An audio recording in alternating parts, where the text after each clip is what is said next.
With age comes wisdom, but it also brings a spotlight. People start watching your every move, your choices, your emotions, your appearance. And the truth is, not everything about you needs to be visible or explained. There are certain parts of your life, your mindset, and your emotions that deserve privacy, not because they're shameful, but because they're sacred.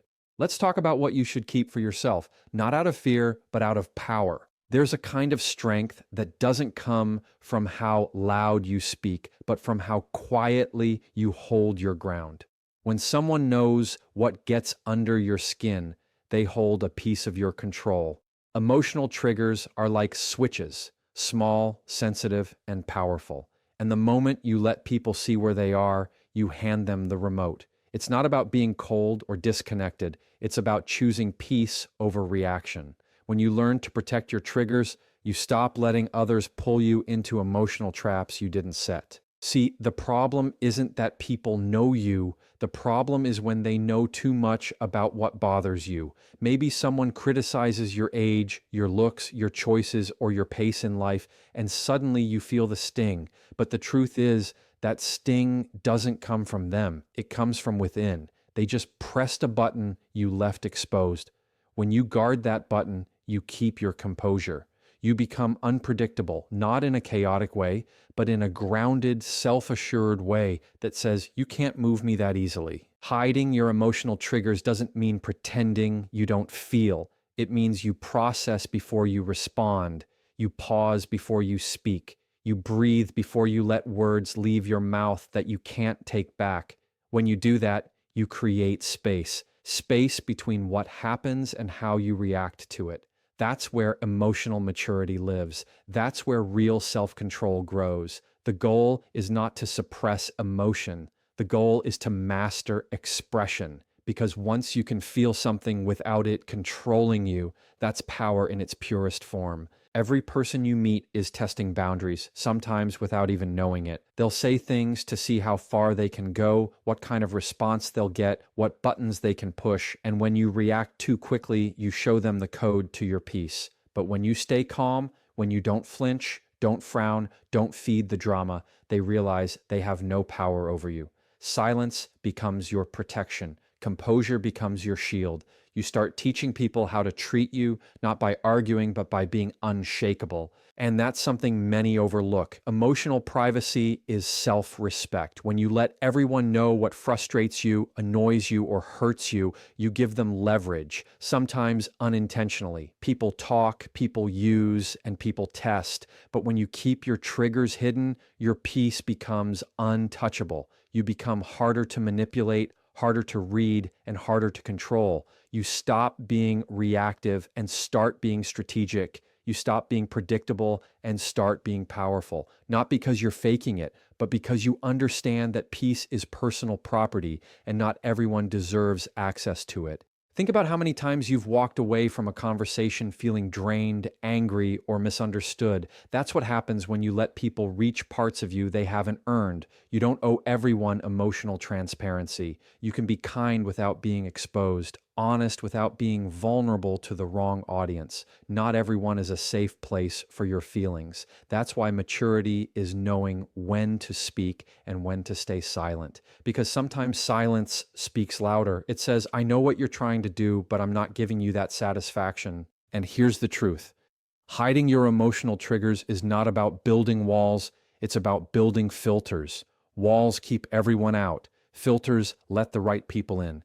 It's about protecting your peace so you can show up in the world strong, steady, and confident. When you no longer react to every comment, every criticism, every piece of gossip, you win. You win because your calm is your power. And the less people know what disturbs your peace, the more control you have over your own energy. That's how you lead with quiet strength, not loud defense. There's something powerful about moving in silence. When you start talking too early about what you're planning to do, you invite noise into your vision. Every idea you share gets weighed down by opinions, doubts, and comparisons. And before you know it, that spark that once motivated you starts to dim, not because your plan isn't good, but because too many voices have touched it. Protecting your future plans isn't secrecy born out of fear, it's discipline. It's about understanding that some goals need to grow in the dark before they can shine in the light. When you announce your dreams too soon, you unintentionally start performing for approval. You begin to care about who's watching, who's supporting, who's not, and who's judging. That pressure shifts your focus from building to proving. But progress thrives in quiet. It doesn't need applause to grow. It needs consistency. When you stop explaining what you're working on and just start doing it, your energy stays pure. You don't lose momentum trying to convince people that your idea is valid. You simply let your results speak for themselves. People don't always see your vision the way you do. They might not understand it, and sometimes they'll discourage you without meaning harm. Other times they'll do it because they can't stand to see you aim higher than they ever dared to. Not everyone is against you, but not everyone is for you either. When you hide your plans, you keep that energy clean. You protect your ideas from being watered down by other people's fears and from being stolen by those who lack imagination but crave attention. Silence becomes your strategy, not your weakness. Every dream needs protection from premature exposure. Think about how seeds grow. They start underground, unseen, protected from harsh conditions. They don't rush to the surface just to prove they're growing. They wait until they're strong enough to handle the light. Your plans deserve that same patience. Give them time to take root before you announce them. When you do, your success becomes undeniable because it's been built quietly, brick by brick, far from the noise of opinion. You don't owe the world a preview. You owe yourself the peace to create without interference. There's a quiet confidence in people who move with purpose but without explanation. You see it in the way they work, the way they carry themselves, the way they disappear for a while and come back transformed. They're not secretive, they're focused. They understand that every time they talk about what they're doing, they're releasing energy that should have been used to do it. Protecting your plans is about preserving your focus. It's about using your energy to build, not to justify, explain, or prove your intentions to people who aren't contributing to them. When you speak too soon, you invite distraction. People start asking questions, giving opinions, and projecting their own limitations onto your path. Some will even start competing with you for something they never cared about until they heard you mention it. You don't need that interference. You don't need validation. The satisfaction of quietly achieving something that no one saw coming, that's the kind of peace that can't be bought. The world doesn't need to know what's next. It just needs to see the result when it's done, because when the results arrive, the same people who doubted you will call it luck. Let them. You'll know it was discipline. So hide your future plans not because you're unsure, but because you're wise enough to protect what's still growing. Silence is not emptiness. It's incubation. It's where vision matures and focus sharpens. Keep your dreams tucked close until they're ready to stand on their own. Because when you finally reveal them, you won't need to explain, defend, or justify anything. The outcome will do all the talking. There's a quiet kind of power in keeping your personal life private. When it comes to relationships, the less the world knows, the stronger the bond becomes. People love stories, and when you start sharing too much, your connection turns into entertainment for others. Every time you talk about your arguments, your happy moments, or your private conversations, you invite opinions into something sacred. Relationships aren't meant to be managed by a committee of outsiders. They grow best in silence, in trust, and in mutual respect. What belongs between two people shouldn't be up for public review. When you make your relationship a topic of conversation, you hand the world a magnifying glass. People start observing, speculating, and sometimes even wishing for cracks they can talk about. What starts as innocent curiosity can turn into unwanted interference. The truth is, most people don't want advice. They want validation. They want to know they're right. But a relationship isn't about proving who's right. It's about understanding. When you expose too much, you risk turning your bond into a debate. The strength of any relationship lies in privacy, not publicity. Every couple faces challenges, disagreements, and misunderstandings. That's normal. But when those private moments are shared outside, even with good intentions, they lose their intimacy. Words can get twisted, context gets lost, and suddenly you're fighting not just your issue, but everyone else's opinions about it. Protecting your relationship details isn't hiding, it's honoring. It's choosing to handle matters where they belong, with the person involved, not with the audience watching. When you protect your privacy, you protect your peace. There's a difference between secrecy and discretion. Secrecy hides, discretion guards. One comes from fear, the other from wisdom. You can still celebrate love, speak kindly of your partner, and share moments without giving away the essence of your bond. Discretion says, this is ours. It doesn't need approval, applause, or explanation. The more you share, the more room you create for misunderstanding, gossip, and unnecessary judgment. The less you share, the more space you leave for trust, authenticity, and growth. Some things are too delicate to survive public exposure. When people know too much about your relationship, they start to expect updates. They ask questions. They form opinions. And if something goes wrong, you're left explaining yourself to people who were never supposed to be part of your story in the first place.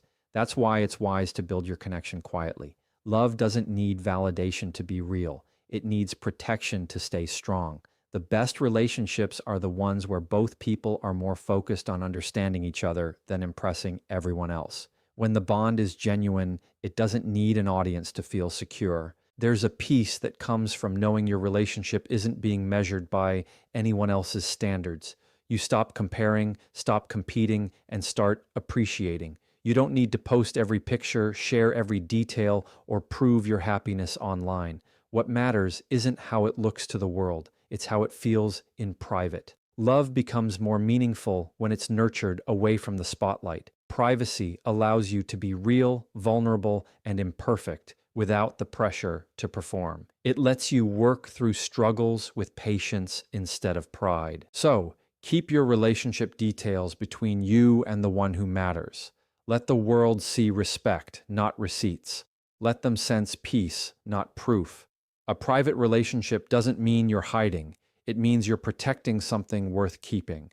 Because when too many eyes are watching, even the most beautiful connection can start to lose its focus. Love grows stronger when it's protected from unnecessary noise. And sometimes the most powerful relationships are the ones no one fully understands except the two people in it. Money has a strange way of revealing people's true colors. The moment others know what you earn, what you own, or what you plan to buy, their perception of you changes. Some begin to admire you, others begin to envy you, and a few quietly start keeping score. That's why your financial life deserves privacy. When you keep your financial moves hidden, you protect yourself from unnecessary judgment, expectation, and manipulation. Not everything you earn, save, or invest needs to be public knowledge. True wealth isn't about what people see, it's about what you quietly build behind the scenes. There's a calm confidence in people who don't flaunt what they have. They don't announce promotions, post every purchase, or brag about how much they're earning. They simply live well, not loudly, but wisely. Financial privacy gives you control over how others see you, because once people know your numbers, they start making assumptions. They decide whether to treat you as competition, opportunity, or charity. But when you move silently, you leave no space for those assumptions to grow. You keep your focus where it belongs, on stability, not validation. The moment you start discussing your financial moves with too many people, you invite opinions that can cloud your judgment. Everyone has advice, but not everyone has wisdom. Some will tell you what to buy, where to invest, or what to avoid based on their comfort, not your vision. Money decisions are personal. They depend on your goals, your responsibilities, and your timing. Sharing too much makes you vulnerable to influence, and influence can lead to mistakes. Protecting your financial privacy allows you to make clear, intentional choices without the pressure of external voices. There's also safety in silence. When people don't know what you have, they can't misuse it, borrow it, or manipulate you with it. You'd be surprised how often relationships, friendships, even family dynamics shift when money enters the picture. Expectations appear, boundaries blur, and generosity gets mistaken for obligation. Keeping your finances private doesn't mean you're selfish. It means you're smart. You're choosing to protect your independence from being tied to anyone else's opinion or entitlement. You're building security, not attention. Financial privacy also keeps you humble. When you don't use your income to prove your worth, you start valuing things that money can't buy: peace, integrity, and simplicity. You stop competing and start focusing on progress. The wealthiest people aren't always the loudest. They're the ones who don't need to prove they're winning. They let their quiet consistency speak for them. They understand that wealth grows faster when it's protected, not paraded. Because the more you reveal, the more you invite comparison. And comparison always costs more than it gives. Money attracts energy, both good and bad. Some people will celebrate your success, others will quietly resent it. You can't control that, but you can control what you reveal. Keeping your financial moves private shields you from unnecessary envy and judgment. It lets you enjoy what you've earned without feeling guilty or exposed. It allows you to give, invest, and spend in ways that align with your values, not other people's opinions. Financial growth is deeply personal, and when it's done quietly, it becomes peaceful. So, protect your financial story the same way you'd protect your passwords. What you have, what you're building, and what you're planning are no one's business but yours. Move in silence, grow with intention, and let your results speak when they're ready. Because the less people know about your finances, the more control you have over them. Quiet success is harder to attack, harder to envy, and harder to copy. That's why privacy isn't just about secrecy, it's about security. Everyone feels uncertain at times, but the moment you let the wrong person see your doubt, you give them permission to question your strength. Self-doubt is natural, but it's also deeply personal. It's that quiet voice that whispers, "Can I really do this?" And while it's okay to feel it, it's not always wise to reveal it, because not everyone will comfort you when you show vulnerability. Some will use it to measure how far they can push you. That's why you must protect your self-doubt like a wound that's still healing. You can acknowledge it privately, but don't let it become visible to those who might turn it into a weakness. There's a difference between being honest and being exposed. Sharing your struggles with someone trustworthy is strength. Broadcasting them to people who don't care is surrender. The world doesn't always offer empathy. Sometimes it offers judgment. When you hide your self-doubt, you maintain control over your image, your energy, and your momentum. You keep your confidence intact even when it's still under construction. You don't have to be perfect to be powerful. You just have to appear grounded enough to not let your uncertainty shake your focus. Hiding your self-doubt doesn't mean denying your feelings. It means you face them privately with awareness instead of panic. You work through them quietly, journaling, reflecting, adjusting your mindset, taking small steps toward progress, because every person who's ever achieved anything great has questioned themselves along the way. The difference is they didn't let that doubt leak into their actions. They moved forward even when they weren't sure. They understood that confidence isn't the absence of doubt, it's the decision to keep going despite it. That's the kind of strength that earns respect without needing explanation. When you reveal your insecurities too openly, people start treating you based on them. They begin to tiptoe around your confidence, offering pity where you needed accountability, or worse, using your uncertainty to manipulate your choices. Some will sense your hesitation and take advantage of it to assert control or superiority. That's why composure matters. You don't have to feel certain every moment, but you do need to look calm enough to lead yourself through uncertainty. Because people respond to the energy you project, not the thoughts you hide. Self-doubt loses power when it's managed quietly.